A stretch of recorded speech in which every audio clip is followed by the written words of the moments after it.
हिंगोलीतून आसोला गावात 2 जणांमध्ये राडा झाला आणि गोळीबार झालाय। बघा, गोळीबाराची ही घटना आहे हिंगोली जिल्ह्यातून। यात एक जण गंभीर जखमा झाल्याची माहिती मिळते। गोळीबारानंतर संतप्त जमावाकडून जाळपोळ करण्यात आली आहे। हिंगोलीच्या हट्टा पोलीस स्टेशन हद्दीतील आसोला गावात क्षुल्लक कारणावरून हा सगळा राडा झालेला आहे। या घटनेनंतर मात्र गावात तणाव निर्माण झालेला आहे।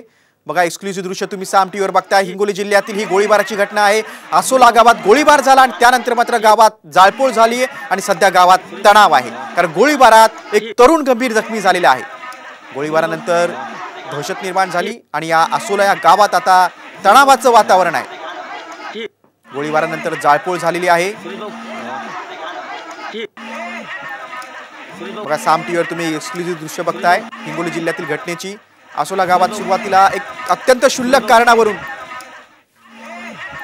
आपण अधिक माहिती घेऊ। आमचे प्रतिनिधी संदीप नागरे आपल्या सोबत आहेत। संदीप, क्षुल्लक कारणावरून सगळा प्रकार झालेला, पोलीस आता घटनास्थळी आलेत का आणि गावात सद्यस्थिती काय आहे?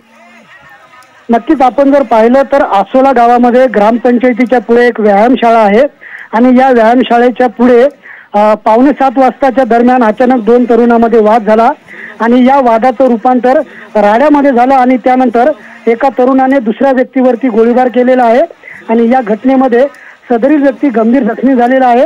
मात्र या व्यक्तीचं नेमकं नाव काय आहे आणि तो कोणत्या रुग्णालयामध्ये भरती आहे याची माहिती अद्याप मिळाली नसली तरी हिंगोली पोलिसांनी मात्र आसोला गावाकडे धाव घेतलेली आहे आणि गोळीबाराच्या घटनेनंतर आसोला गावामध्ये एका व्यक्तीचं घर पेटून दिलेलं आहे आणि एक दुचाकी देखील रस्त्यावरती पेटून दिलेली आहे। सध्या पोलीस आसोला गावामध्ये तळ ठोकून आहेत आणि या संपूर्ण घटनेवरती पोलीस लक्ष ठेवून आहेत। संदीप, तुम्ही सविस्तर माहिती दिली त्याबद्दल धन्यवाद।